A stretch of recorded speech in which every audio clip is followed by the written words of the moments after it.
Keloids. Keloids are scar tissue that forms on the body. It doesn't happen to everybody, but it happens to a lot of people. The fact that it doesn't happen to everybody means that it will happen only to people who've got a tendency to form keloids. That means they have to be a predisposition. They are prone to keloids. That's the only way it happens. Now you and I get hurt many a times and it heals and it doesn't leave a scar for most of the people. But there are people, when they get hurt, it leaves a scar. And that scar doesn't go away and that scar keeps growing. That is called as a keloid. It can happen in various situations. It can happen after a surgery. It can happen you develop a pimple or a boil. That boil heals but a scar remains and that scar tissue goes on growing, multiplying.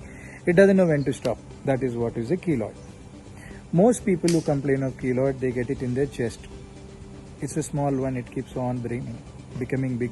We get big keloids, people with big, huge keloids. It comes on its own, no reason. It comes on the shoulder, it comes on the ear, it comes anywhere it can come.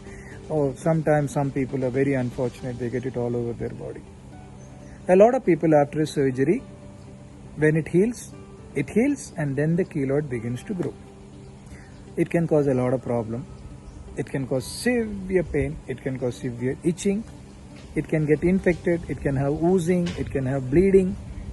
I had a 65-year-old man who came to me after his cardiac surgery, his chest full of keloids. He was crying in pain, itching, discomfort. It was pathetic. So keloids can be very, very painful, but keloids can also be a social issue. It doesn't look good. It feels very bad to look at. What is allopathic treatment? They'll tell you, they'll give you a steroid injection or they'll do a surgery, a plastic surgery. It goes away for some time, but you have to remember keloid is a tendency. You do a surgery, it can come back again. Anywhere you get hurt, you can develop a keloid. So, I have seen in my last 30 years of practice, I don't know of any other system that can take care of keloid, but homeopathy can definitely stop the tendency for keloid. That means once you start on the medications, 3 to 6 months, we stop the keloid from forming. We stop the process with which the keloid is formed. You need to realize that's very important to stop the process, because unless you do that, whatever you do from outside, it will keep coming back again and again. So the first 3 to 6 months is basically to stop any further activity that happens for formation of keloid. For it to come down or not, about 40-50% of the people it comes down. Some people they don't respond, but it is worth giving it a try, because if you're able to stop the tendency, half your problem is solved. At least you won't get new ones, at least the existing ones won't grow.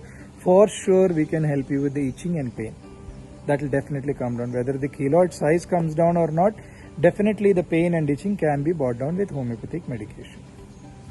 No diet restrictions. What can you do? Nothing. It's a tendency from inside. It might run in the family. All you can do is take homeopathic medication and hope that we are able to get rid of the tendency for you. It does succeed in about 70% of the people. We are able to show very good results. Give it a try. What is your other options? You frankly don't have another option. Give it a shot. Take care.